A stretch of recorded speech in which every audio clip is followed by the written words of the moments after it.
agora cabe a mim a fava, não é? Falar um bocadinho sobre investimentos. Como já vimos, a maior parte das pessoas nem sequer quer saber do que é isso. O primeiro takeaway é que para investir é preciso poupar primeiro, ou seja, para nós investirmos temos que investir qualquer coisa, não é? Não dá para investir promessas. E então tem que haver, de facto, uma poupança. É bom que essa poupança seja mecanizada para não adiarmos os nossos desejos para o futuro. E depois o investimento acaba-se por também comatar um bocadinho aí, porque quanto mais automatizado, como vamos ver a seguir, e mais ajustado às nossas necessidades for o investimento, melhor ele funcionará. Simplificando, no mundo existem duas grandes classes de ativos. Normalmente os investimentos servem para financiar uma empresa ou um projeto, chamado um ativo, que necessita de capitais, e este ativo pode-se financiar de duas formas. O chamado passivo, que é o que a empresa pede emprestado, ou seja, a dívida da empresa. Normalmente, ou quase sempre, esta dívida tem uma maturidade que é definida à cabeça e tem uma taxa de juros que também está definida à cabeça. E o investidor compra esta dívida e vai recebendo os juros durante a sua maturidade e no final recebe um montante que investiu e foi recebendo os juros à medida que o tempo passou. Por isso, os ganhos deste tipo de investimentos, que é mais conhecido, ou seja, a pessoa está mais consciente sobre qual é que é o seu potencial, são os juros e o capital inicial. A outra forma de financiar empresas ou projetos é as pessoas porem o seu próprio dinheiro, ou seja, o investidor ser dono do negócio, ou pelo menos de parte do negócio. Isso é chamado a parte do capital próprio, e aí o investidor vai recebendo dividendos caso a empresa tenha lucro, ou seja, depois de pagar todos os custos da atividade e pagar os juros aos detentores das obrigações. Se houver resultados na empresa, ela poderá distribuir como lucros e no final, como o investimento não tem uma maturidade definida, a única forma de sair da empresa ou de vender esta ação é através do valor que em mercado de capitais esteja a cotar em bolsa. Ou seja, os ganhos do investidor são dos eventuais dividendos, que não são obrigatórios, e de uma eventual apreciação do valor da empresa. Por isso, se quisermos fazer aqui uma metáfora, a parte de capital próprio, como não tem maturidade definida, é quase como um casamento de longo prazo. A parte do passivo é mais como um namorico, porque normalmente faz-se uma avaliação durante o tempo que a maturidade o permite. Em termos de vantagens e desvantagens, já falámos um bocadinho. Primeiro, referir que obrigações, a grande vantagem é que é a primeira entidade a receber, quer dizer, não é bem a primeira, porque primeiro, em caso de falência, recebe o Estado, depois normalmente os funcionários, os fornecedores e depois os credores e só depois os detentores de capital próprio. Por isso, em teoria, em caso de falência, ainda se ia receber alguma coisa, nem sempre é assim, enquanto os detentores de capital próprio ou os acionistas normalmente já não há assim muito no fundo do poço para que eles possam receber. As obrigações têm uma maturidade definida, como estávamos a dizer, é quase como um namorico de secundário. Existe sempre o risco de crédito e não tem o chamado upside. O upside, o que é que quer isto dizer? Que sempre está para um projeto e este projeto estiver à espera de vender 100 unidades, em vez de 100, vender 200, ou seja, correr melhor do que o esperado, eu não vou ganhar nada mais que isto, porque é um contrato que eu fiz à cabeça, disse que ia receber a taxa de juros e o capital à saída, por isso mesmo que o projeto corra melhor do que o esperado, eu não tenho nenhum ganho. Quem tem esses ganhos são quem de facto tem este casamento de longo prazo com a empresa, casamento de bens adquiridos, e por isso beneficia de todo o potencial upside que a empresa possa ter, ou seja, a empresa correr melhor do que estava no início esperado. Se houver uma posição suficientemente grande, como são detentores de negócio, isto é como se fosse uma unidade de um bem como uma pessoa tem, uma unidade de negócio, como se tivesse parte de uma empresa, pode influenciar a gestão. Em caso de falência, é o último a receber e, como vamos ver a seguir, e também o Luís já falou um bocadinho sobre isso, quando nós queremos vender, porque não há uma maturidade definida, então a única forma de sair, a única forma de divórcio é através da venda. Quando queremos vender normalmente, ou quando precisamos de dinheiro, normalmente não é a melhor altura, estamos sobre uma crise e este género de investimentos variam mais do que os investimentos obrigacionistas.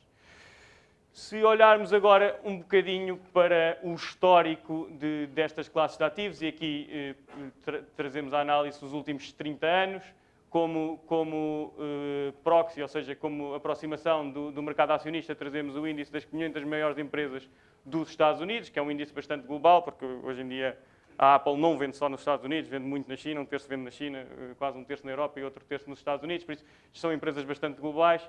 E as obrigações também é um índice bastante agregado de obrigações, quer de empresas, quer de governos. E o que vemos é que, no longo prazo, claramente, as ações estiveram melhor do que as obrigações. No entanto, naqueles períodos de crise, como o Luís referiu, há perdas de capital substancial e, basicamente, se eu quisesse sair em 2008 e tivesse investido em 1990, tanto me fazia ter investido em obrigações como ações, ou seja, não houve propriamente um ganho adicional de eu estar à espera, porque saí numa altura onde toda a gente queria recolher os seus ativos. Por isso, se tivéssemos investido 10 mil dólares no início da década de 1990, teríamos ao dia de hoje cerca de 1,7 milhões. Se tivéssemos investido em ações, 520 se tivéssemos investido em obrigações. Isto dá mais ou menos uma taxa de 10% para as ações, 5,7% para as obrigações. Por isso, no longo prazo, e se não saímos numa altura de depressão, neste caso, que é o histórico, teríamos cerca de 3 vezes mais capital para depois usarmos nos nossos desejos, no nosso consumo, nos nossos objetivos, se investíssemos em ações do que se investíssemos em obrigações. Aqui também de referir que para pôr o dinheiro a trabalhar, ou seja, para pôr as poupanças a trabalhar, é sempre importante pelo menos passar aquela taxa de inflação, porque se estamos a investir abaixo da taxa de inflação, no fundo estamos hoje com um cabaz de compras mais baixo do que estaríamos se tivéssemos consumido no início e não tivéssemos poupado. Qual é que então o risco das ações? O risco das ações é de facto sair em períodos que são menos desejáveis. Em média, numa crise global, temos que aguentar, o nosso coração tem que aguentar perdas significativas, cerca de 35%. Numa crise grande, que eu já vou explicar, podem ir até, em média, cerca de 60%. Numa crise normal, mais ou menos 25%. Trago aqui todas as grandes crises desde 1900. Foram cerca de 12 crises, por isso estamos a falar de 120 anos, mais ou menos uma crise de 10 em 10 anos. Por isso isto tem sido histórico, vale o que vale. Mas podemos ver aqui que na Grande Depressão, por exemplo, chegou a 85%, 89% de queda, ou seja, quem pôs 100 dólares tinha 11, e com esses 11 mesmo assim conseguiu não vendendo, se não vendesse, conseguia ter um retorno positivo. Como o Luís falou também no início, mais ou menos estes retornos históricos andam à volta dos 8, 9% em termos anualizados. Então, a grande pergunta que vocês deveriam estar a pensar é mais ou menos com que horizonte temporal devo eu estar a pensar para investir em ações? Ou seja, quanto tempo é que demora a recuperar uma destas crises? E vemos que crises grandes são diferentes, ou seja, só elencámos aqui 3 crises grandes, a Grande Depressão, a Dot-com Bubble e agora a crise do subprime em 2008. Todas as outras houve recessão, foram períodos turbulentos, mas mesmo assim não tão fortes. Nestas grandes crises podemos estar à espera cerca de 8 anos e meio. Não se esqueçam que na Grande Depressão o tempo de espera foi cerca de 25 anos, por isso porque houve a Grande Depressão e depois houve a Grande Depressão foi em 1930, mais ou menos, 1929, e depois houve a Segunda Guerra Mundial, por isso foi um período longo de depressão. No entanto, para pensar em investir no mercado acionista, devíamos ter pelo menos um horizonte temporal superior a 4 anos, ou seja, desde o máximo, o mínimo, até ao novo máximo, em média demora cerca de 4 anos, e essa devia ser mais ou menos, isto vale o que vale, porque a média é como a outra, não sei se sabem a história, mas se eu comer um frango e ali o meu colega não comer frango nenhum, em média comemos os dois meio frango. Por isso aqui a média vale o que vale, vale a pena muitas vezes separar entre grande, o que é grande e o que é mais normal, mas pronto, para ter uma noção mais ou menos do que é que podemos estar à espera. Muitas vezes, e depois começa-se a perguntar, então devo eu ir para a procura dos investimentos e investir diretamente ou devo comprar unidades de participação de fundos, que também já vamos falar um bocadinho mais a seguir, mas basicamente a diferença entre ser eu a fazer ou ser outra. E aqui a grande questão, que deixamos um bocadinho também à vossa análise, os prós e os contras, é que se for eu a fazer, eu tenho que analisar cada título que estou a comprar e tenho que estar mais concentrado, ou seja, pelo menos mais atento ao que eu tenho na carteira. Ações variam mais que obrigações, por isso, em teoria, devia estar um bocado mais atento às ações, mas não é bem assim, porque se uma empresa também estiver quase a falir, também necessito de lhe prestar bastante atenção. Se estiver a investir em termos individuais e comprar os títulos diretamente, vamos imaginar que, vendo Apple para comprar a Amazon, tenho que pagar uma mais-valia no meio, não é que eu queira retirar dinheiro ou liquidez para o meu consumo, é simplesmente que eu fiz uma rotação de carteira e tenho que pagar eventuais mais-valias. Se estiver investido num fundo de investimento, só pagaria uma mais-valia no resgate, quando eu precisasse do dinheiro. Vamos também falar um bocadinho mais à frente de emoção, por isso, normalmente, os investidores particulares às vezes correm-se o risco de fazer-se algumas asneiras. Se for um fundo com critérios mais definidos, em princípio o risco seria mais mitigado. O único problema de subcontratar ou comprar unidades de investimento de um fundo é que não tenho controle da estratégia. A grande vantagem é que tenho uma diversificação muito grande. Seria quase impossível para uma pessoa, a não ser que seja bastante abastada, de ter mais de 1000 títulos. Há muitos fundos, como o Luís falou, o MSCI World tem 1600, que tem mais de 1000 títulos. Eu posso comprar com uma unidade de participação, consigo ter exposição a esses 1600 títulos. E é um bocadinho a lógica de não pôr todos os ovos no mesmo cesto, não vá um cesto está furado e caem os ovos todos. Por fim, quer dizer, vamos falar aqui um bocadinho de diversificação. E muitas vezes, também como já foi referido, a importância de, mesmo que eu tenha um horizonte temporal alargado, de ter uma parte, pelo menos para um fundo de emergência, numa classe de ativos que seja menos volátil, ou seja, mais estanque, de forma a não ter que liquidar em alturas de crise, em alturas que necessite de liquidar investimentos acionistas a preços de saldo, não é? Não vender as minhas propriedades aos meus títulos a preço de saldo. Normalmente existem, no mercado fala-se em 3 perfis. O perfil dinâmico é um perfil que detém mais ações, onde as ações podem ir até 80%. E se se investíssemos $100.000 em 1990, isto daria mais ou menos 9,16% ao ano. Ou seja, estaríamos ao dia de hoje com mais de $1.300. No entanto, tínhamos uma queda do máximo ao mínimo, que foi de cerca de 43%. Se fôssemos 50-50, 50% obrigações, 50% ações, teríamos menos um bocadinho ao dia de hoje, mas também tínhamos uma queda menor no pior período. E para um perfil mais conservador, ou seja, 80% obrigações e 20% ações, teríamos cerca de metade do que o perfil mais agressivo, mas também tínhamos volatilidades mais concentradas. Aqui a lógica é, mais uma vez, parece-nos a nós, jogar com o horizonte temporal. Tem mais horizonte temporal, devem estar mais para este lado. Tem menos horizonte temporal para os vossos investimentos, devem estar mais para aquele lado, para evitar potenciais perdas, porque ninguém sabe o que é o mercado amanhã.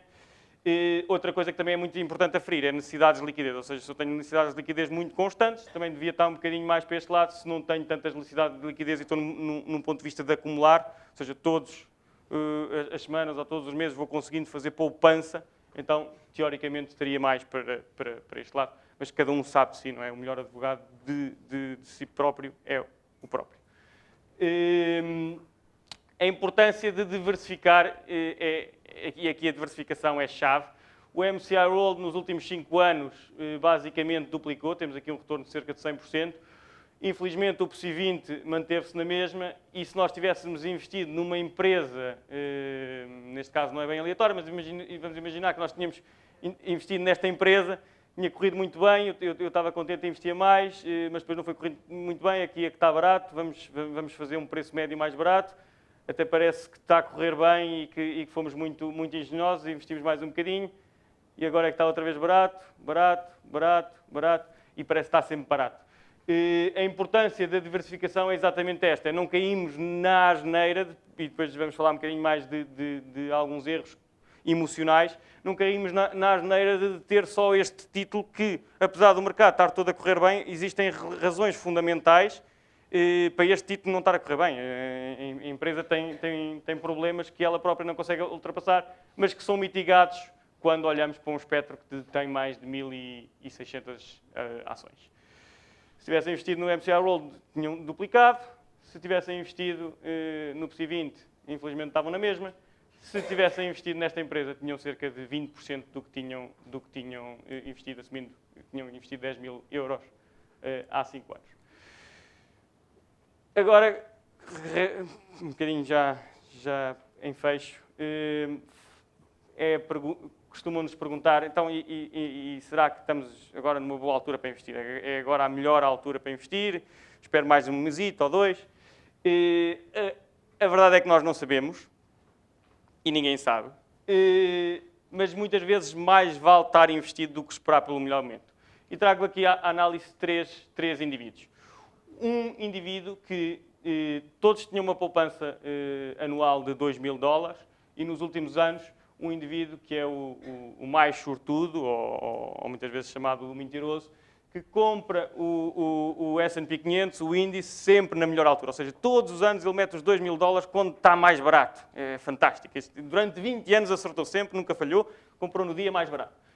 E esta pessoa, que 20 vezes 2 dá 40 mil dólares, investiu 40 mil dólares, tem ao dia de hoje 121 mil dólares, triplicou o património, mais ou menos 10% ao ano. Versus o chamado azarado, que investiu estes mesmos 2 mil dólares sempre na altura em que o índice estava mais caro. Ou seja, todos os anos ele ia às compras, ou seja, ia investir as suas poupanças e comprava todos os anos no dia em que o índice está mais caro, que é o chamado o azarado. Mesmo assim, não se portou nada mal e mais do que duplicou os 40 mil dólares que tinha investido. Versus a pessoa que esteve sempre à espera do melhor momento, e amanhã é que é o dia, e amanhã é que é o dia, e que investiu então em dívida pública dos Estados Unidos e que ganhou cerca de menos de 4% ao ano e um retorno de cerca de 50%. Ou seja, a diferença entre a pessoa mais sortuda e a mais azarada é de 2,5% ao ano, que mesmo assim entre a mais azarada e a pessoa que nunca investiu é cerca do dobro da rentabilidade, ou seja, muitas vezes se nós temos um horizonte temporal largo, aqui estamos a falar de 20 anos, não estamos a falar de 2, nem de 3, nem de uma semana, nós temos um horizonte temporal largo, então faz sentido começar a investir paulatinamente as nossas poupanças com um sistema mais automatizado possível, em vez de estar à espera do melhor dia.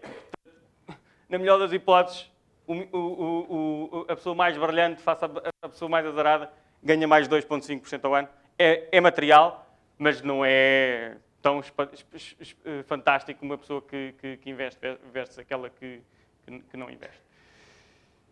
E para finalizar então, gostava-vos de deixar aqui às vezes como é que podemos ser criativos. Tive a felicidade de nascer o meu sobrinho há pouco tempo, do qual também sou padrinho, e virei para o meu irmão e com uma coisa um bocadinho geek, fiz um sistema Monte Carlo com probabilístico e afins, e virei para ele e disse assim, então e que tal investimos as poupanças todas do batizado e depois vamos fazendo reinvestimentos do que ele vai ganhando nos anos e no Natal, e investimos tudo num índice global acionista que seja diversificado.